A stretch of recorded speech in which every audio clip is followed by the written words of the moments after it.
আছিল এখন আবার ঘুরি ফিরি পুরানোটা না না পুরান নাই আমরা এই ঘর তো সব তাতারা যে সুন্দর করে পেইন্ট করা আছে কিতা লাগে যে বুতিয়া দড়িয়া আমি আসসালামু আলাইকুম, welcome to Bushra simple life. কেমন আছেন আপনারা সবাই? নিশ্চয়ই আল্লাহর রহমতে অনেক ভালো আছেন। আমি বুশরা আর একটি নতুন ব্লগ নিয়ে আপনাদের মাঝে চলে এসেছি। লাস্ট ব্লগের কন্টিনিউয়াস ব্লগ এটা। তো দিনের বেলা কি করেছিলাম সেটা আপনাদের সাথে শেয়ার করেছি। এখন হচ্ছে সন্ধ্যাবেলা। আমার হাজব্যান্ড অলমোস্ট কাজ থেকে চলে আসবেন আর আমিও হচ্ছি আস্তে আস্তে কিচেনে একটু রান্নাবান্নার প্রিপারেশন নিচ্ছি। তো উনি আসার পরে বাচ্চাদের লুক আফটার করতে পারবেন আর আমি হচ্ছে কিচেনে বিজি থাকতে পারবো। তো এই তো আমি ডিফ্রোস্ট হওয়ার জন্য সব কিছু বিকালবেলায় বের করে রেখে দিয়েছিলাম। এখন অলমোস্ট সব কিছু ডিফ্রোস্ট হয়ে গেছে। এখন আমি আস্তে আস্তে কাটাকাটি মিশনে লেগে পড়েছি। তো রান্নাবান্না করতে গেলে আসলে আগে ভাগে যদি কাটা বাছা করা থাকে তখন রান্নার সময় মানে বেশি ইজি মনে হয়।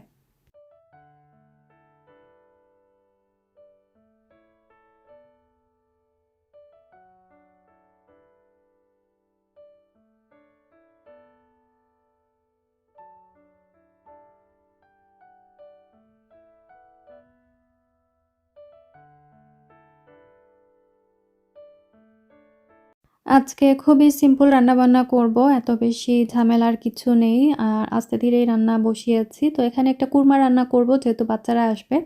কুরমা হলে দেখা যায় ঝালের বাচ্চাদের ওইভাবে আর প্রবলেম থাকে না, ওরা মজা করে খেতে পারে। তো একসাথে আমি আদা রসুন পেঁয়াজ সব কিছুই ব্লেন্ড করে নিচ্ছিলাম। আর এই গ্রাইন্ডারটা আমি রিসেন্টলি পারচেজ করেছি টিকটক শপ থেকে, বাট এটা ট্রাস্ট মি এত আরামের, মানে একবার ইউজ করলে আপনারাও এটার ফ্যান হয়ে যাবেন। আমি তো নিত্যদিন বলতে গেলে এখন এটা ইউজ করে থাকি। খুবই আরাম লাগে এটার মধ্যে কাজ করতে। আর প্লেটগুলো এত শার্প, কি বলবো, একটু মানে সাবধানী থাকতে হয়, বাট কাজ আর কি খুব তাড়াতাড়ি হয়ে যায়।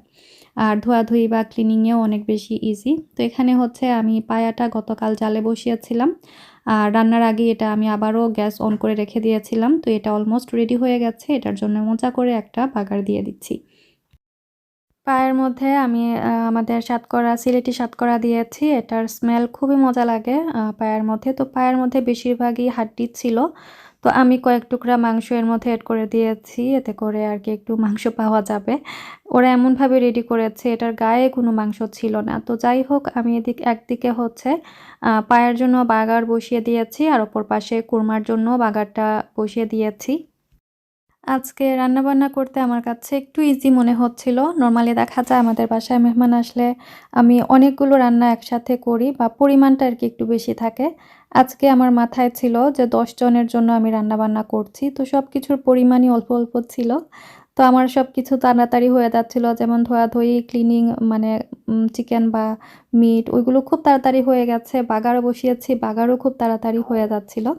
আসলে অল্প মানুষের জন্য রান্নাবান্না করতে মনে হয় ইজি লাগে। আমি আসলে ইউজ টু হয়ে গেছি বেশি বেশি পরিমাণে রান্না করতে। আর সে অনুপাতে আর কি আমি ভাবছিলাম যে রান্নার মানে সময়টা আমার কম লাগছে।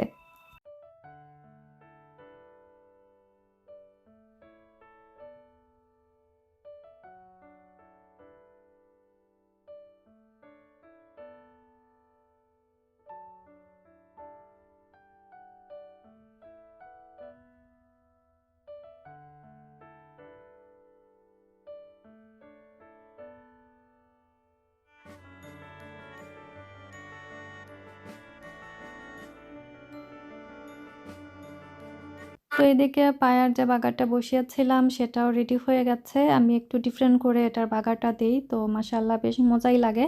তো আজকে আমার দিন বাবা হচ্ছে ফার্স্ট টাইমের মতো পায়াটা টেস্ট করেছে আর ও তো একদম মানে ফিদা হয়ে গেছে। বারবার এসে বলছিল, মা এটা খুবই মজা, আগে কেন আমাকে দাওনি। তো ও হচ্ছে মানে একটু পরেই দেখতে পারবেন ডিনারেও হচ্ছে পায়া দিয়ে পরোটা দিয়ে খেয়েছে। তারপরে ব্রেকফাস্টেও খেয়েছে, লাঞ্চে খেয়েছে, পরের দিন ডিনারেও। তো ওর এত পছন্দ হয়েছে। আসলে বাচ্চারা কিছু পছন্দ করলে তখন আসলে উৎসাহ লাগে যে না এটা রান্না করি। আদারওয়াইজ তো দেখা যেত শুধু আমি আর আমার হাজবেন্ডই খেতাম। যাক, এখন আমার দিন খাওয়া শিখেছে, তো হয়তোবা আমি আরও কয়েকবার রান্না করতে পারবো ওর জন্য। আর এদিকে একটা ভাজিও বসিয়ে দিয়েছিলাম। আমার হয়েছে কি, আমি হচ্ছে রান্নার তেলটা চেঞ্জ করেছি, সে কারণে আমার কাছে সব কিছু একটু ডিফারেন্ট ডিফারেন্ট মনে হচ্ছিল। আর পরে যখন আবার মেহমানরা সবাই খেয়েছেন, সবাই বলেছেন যে না খাবার মজা হয়েছে। বাট আমার আর কি নিজের কাছে মনে হচ্ছিল যে না, সব কিছু একটু অন্যরকম লাগছে। তো এখন ডিনার টাইমও হয়ে এসেছে। তো একদিকে পরোটা ভাজছিলাম। ওরা মানে দিন বলেছে পরোটা দিয়ে আর পায়া দিয়ে খাবে। একদিকে আমার ইসানের জন্য পাস্তা বয়েল করছিলাম। আসলে এরকম তাড়াহুড়ো থাকলে আমি ইসানকে প্রেফার করি যে পাস্তাটা দিয়ে দিতে। এতে করে ও নিজে, নিজে খেতে পারে আর ভাত খাওয়ালে আমাকে আরকি খাইয়ে দিতে হয়। তো এই তো রান্নার মাঝখানে আমি ২ টা চুলা খালি করে ২ ভাইয়ের খাবারও রেডি করছিলাম একপাশে। আসলে রান্নার সময় দেখা যায় মানে কুকার নিয়ে একটু টানাটানি লেগে পড়ে। এক নিমেষে রান্না করলে আসলে রান্না শেষ হয়ে যায়। বাট ব্রেক দিয়ে, দিয়ে রান্না করলে দেখা যায় আম মানে ভালো লাগে না। আমার স্পেশালি ভালো লাগে না। তো এই আরকি। এখন হচ্ছে এক দফায় রান্না শেষ হয়ে গেছে। এখন ২য় দফায় রান্না বসিয়েছি। এখানে কিছু ফ্রিজে কই মাছ ছিল। সেগুলো ভাবলাম যে ভেজে ফেলি। এক উছিলায় খাওয়া হবে। আদারওয়াইজ তো মানে বাসায় এই মাছটা কেউ ওইভাবে খান না। শুধু আমি একাই খাই। তো এই আরকি রান্নাবান্না মোটামুটি আমার শেষ হয়ে গেছে আলহামদুলিল্লাহ। আর একপাশে হচ্ছে বাসনপত্র ধোয়াধুয়ি শেষ করে নিলাম। টুকটাক বাকি আছে ওইগুলো এখন সেরে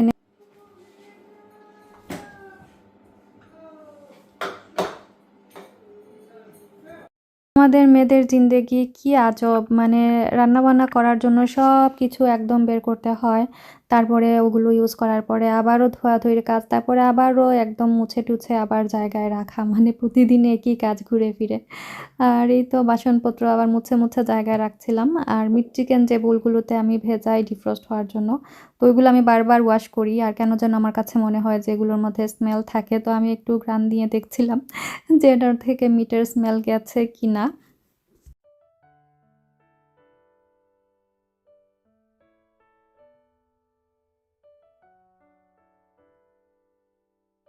তো আমার রান্নাবান্না শেষ হয়ে গেছে আর ওদেরও খাওয়া-দাওয়া শেষ হয়ে গেছে। তো পায়া এদিকে খাওয়া হয়েছে, ভাজিও অল্প-স্বল্প খাওয়া হয়েছে। তো আমি খুবই অল্প, অল্প সবকিছু রান্না করেছি।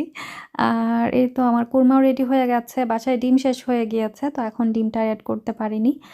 সকালে আমার হাসব্যান্ড হচ্ছে বাজারে যাবেন, তখন নিয়ে আসলে আরকি বয়েল করে দিয়ে দেব। আর এটা হচ্ছে আমি গতকাল রান্না করেছিলাম পোলাও বা বিরিয়ানি, সেটা অবশিষ্ট রয়ে গেছে। আর এই তো কই মাছ ভাজা। তো বাসায় ধনেপাতাও শেষ হয়ে গেছে। তো মোটামুটি বেশ কিছু আইটেম আছে। সকালে ওইগুলো নিয়ে আসবেন আসার পথে বাজার থেকে। আর এখানে হচ্ছে আমি চিংড়ি রান্না করতে চেয়েছিলাম ক্যাপসিকাম দিয়ে। বাট পরে হচ্ছে সেটা আমি রান্না করেছি আমার ম্যাজিক নাগাম দিয়ে। খুবই সুন্দর একটা স্মেল বের হচ্ছিল। আর আলু দিয়ে মিট। এই তো ছিল আমার সিম্পল রান্নাবান্না। এটা ছিল পরের দিন সকালবেলা। আমার অর্কিড গাছে ফুল চলে এসেছে মাশাআল্লাহ। একটা ফুল ফুটেও গেছে। আজকের ওয়েদারও অনেক বেশি সুন্দর ছিল। একদম ঝলমলে রোদ।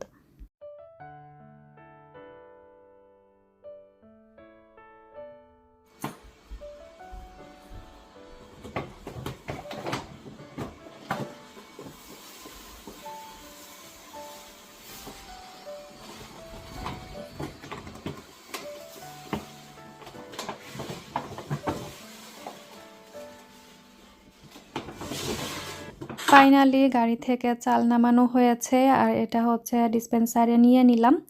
আর এটার মধ্যে আমার পুরো ১০ কেজির মতো চাল জায়গা হয়। বাট দেখা যায় একদম চাল ১০ কেজি নিলে তখন লিডটা লাগতে চায় না। তো আমি অল্প করে একটু মানে বাইরে রেখে দেই। যেহেতু একটু পরেই আমি পোলাও রান্না করব, চালটা আমার লাগবে। তো এগুলো আমি এরকম এই বোলের মধ্যে নিয়ে রেখে দিয়েছি। আর সুন্দর করে আমার মানে ১০ কেজির মতো জায়গা হয়ে যায়। এই জায়গাটা হচ্ছে পারফেক্ট আমার ডিসপেন্সারটা রাখার জন্য। আমার লাগে আনছয়নি ফুলের তোড়া, ধনিয়া পাতার পুরা।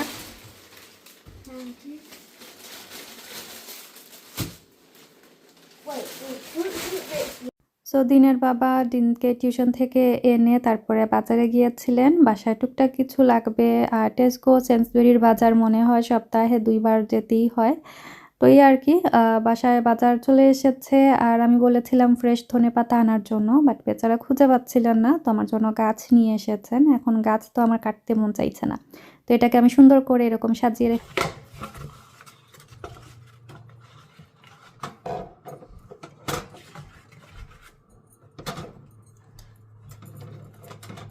বাজার করা হচ্ছে এক কাজ আর বাজার গুছিয়ে রাখা হচ্ছে অন্য আরেকটা বড় কাজ। আর একদিন পরেই বাচ্চাদের স্কুল খুলে যাবে। এটা ছিল শনিবার।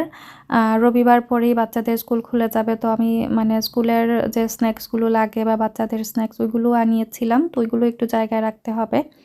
আর এই তো আমার হাতে সময় আছে, যেহেতু মেহমানরা হচ্ছেন মানে রাতে আসবেন ডিনারে।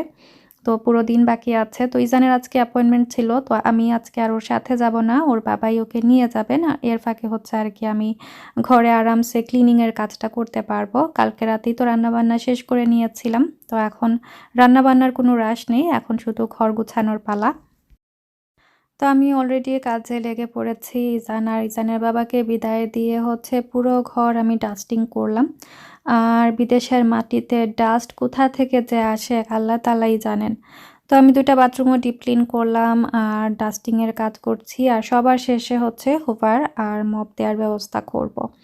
তো ইজান ঘরে না থাকায় ও হচ্ছে সবথেকে বাসায় বেশি ম্যাচ করে। তো ও আসার আগে আগে আমি চাইছিলাম যাতে বাসাটা এক চান্সে ক্লিন হয়ে যায়।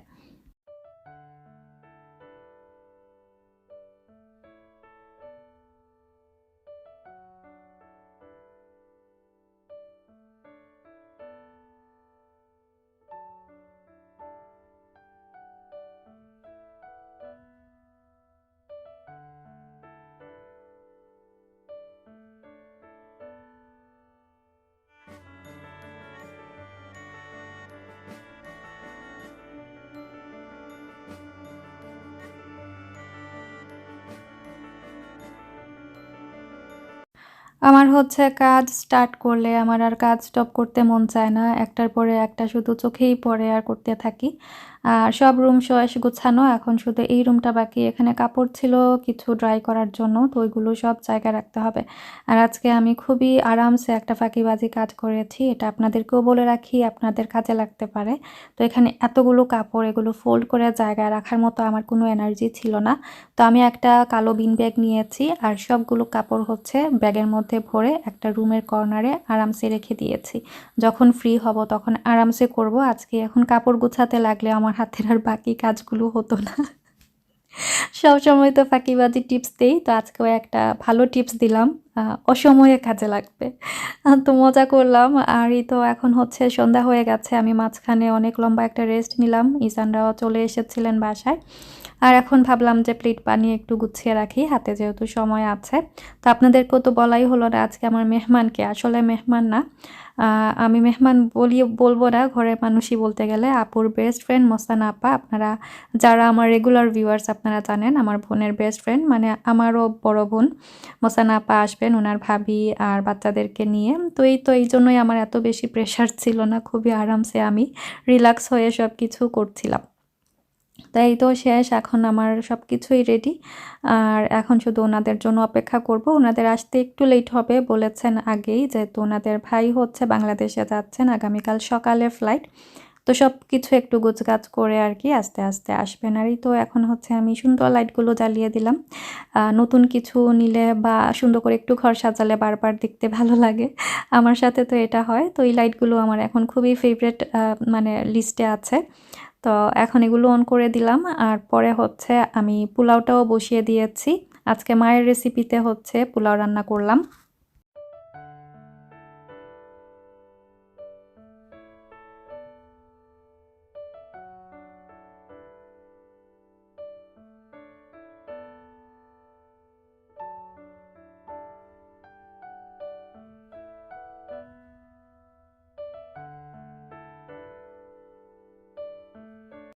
তো মোসান আপারা চলে এসেছেন, উনার ভাবি, বাচ্চারা।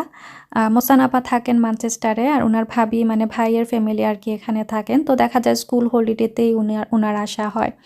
তো আরও লাস্ট কয়েকবার ২-৩ বার মনে হয় উনি লন্ডনে এসে চলে গেছেন। আমার বাসায়ও দেখা হয়নি, আমাদের সাথেও দেখা হয়নি। তো এবার বললাম যে না, আসতেই হবে। তো অনেক মানে সুযোগ করে বেচারি এসেছেন, যেহেতু ওনার ভাই আগামীকাল দেশে যাচ্ছেন। তো অনেক ব্যস্ত একটা সময় যাচ্ছে। তো টেবিলে খুব তাড়াহুড়ো করে খাবার বাড়ছিলাম, যেহেতু ওনারা আসলে বেশি সময় বসতেও পারেননি। আর আমি কুরমার কথা তো একদমই মনে ছিল না, তো এটা পরে নিয়ে এসেছি। তো ওই আর কি। আর সবাই মিলে এখন আমরা বসে খাওয়া দাওয়া সারবো। আর এই তো একদম ঘরোয়া আয়োজন ছিল।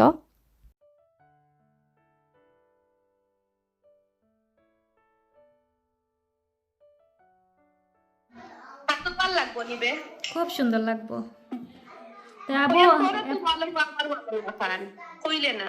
হ্যাঁ তোর ওয়াল আমার ওয়াল লাখান ওই ওই তোমরা তোমরা রোজে প্যাসেজ ও লাইটর কালার নাইনি ইয়োর বালর কালার ও কালার আমরা রাস্তা প্যাসেজও আছে আমি তো তোর কালার করে থাই কালার একটু না না আমি যে সময় আমি তো নয়া পেইন্ট করাইছি না রাস্তা প্যাসেজ ও সমান কালার আছে ওলা সাদা সেজ গ্রিন আছে সুন্দর লাগলো না তো নাই না আমি তো সাদা সাদা বানাই দিছি আমরা করে তো কিচেন আগো কিচেনও সুন্দর আছে জানো তুই বাঙ্গাইয়া দেন নয়া কষ্ট না ও ফুর গালা অফিসে দেখাই দিয়া আমরা লাগাই একটা চেয়ার কি লাগে কেমন লাগে কয়টা আপু আনতে দেখেনি ও কালারের লগে অত সুন্দর ইয়া ম্যাচ পুরা হইছে ম্যাচ বেজ হইছে কালার পারফেক্ট পুরা 100% ম্যাচ হই গেছে ইউ গুনানো সুনো লাগিনি বুঝগে ও লাগি তো ওলা বইলে নমটা ওলা ফরি দিমু এসে দপাস না পালা তো আমরা হচ্ছে ভিডিও কলে আপুর সাথে আলাপ করছিলাম আর চা পান করছিলাম। তো ও হচ্ছে নতুন বাসার ফার্নিচার এগুলো আমাদেরকে দেখাচ্ছিল আর অল্প সময় গল্প করলাম আর তারপরে হচ্ছে আপারা চলে গিয়েছেন আর এত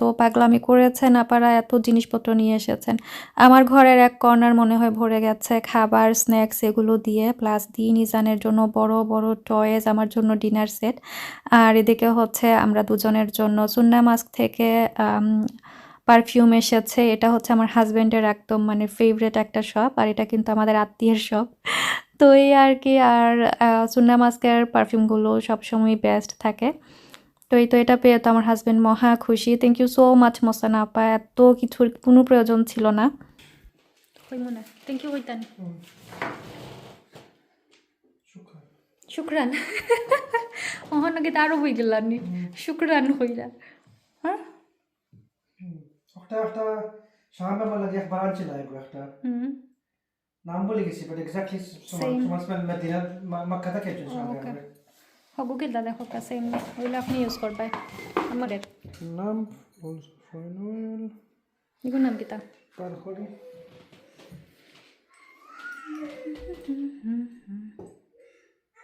ও ওগো কিছু মোর লাইক মেলানোর সেম নাই তো এটা সেন্ট মে গুড লাগে তো আমি ব্লগের একদম শেষ প্রান্তে চলে এসেছি আর আশা করছি আজকের ব্লগটি আপনাদের ভালো লেগেছে আর দেখা হবে কথা হবে নেক্সট আরেকটি ব্লগে সেই পর্যন্ত সবাই অনেক ভালো থাকবেন স্টে হ্যাপি স্টে কানেক্টেড আল্লাহ হাফিজ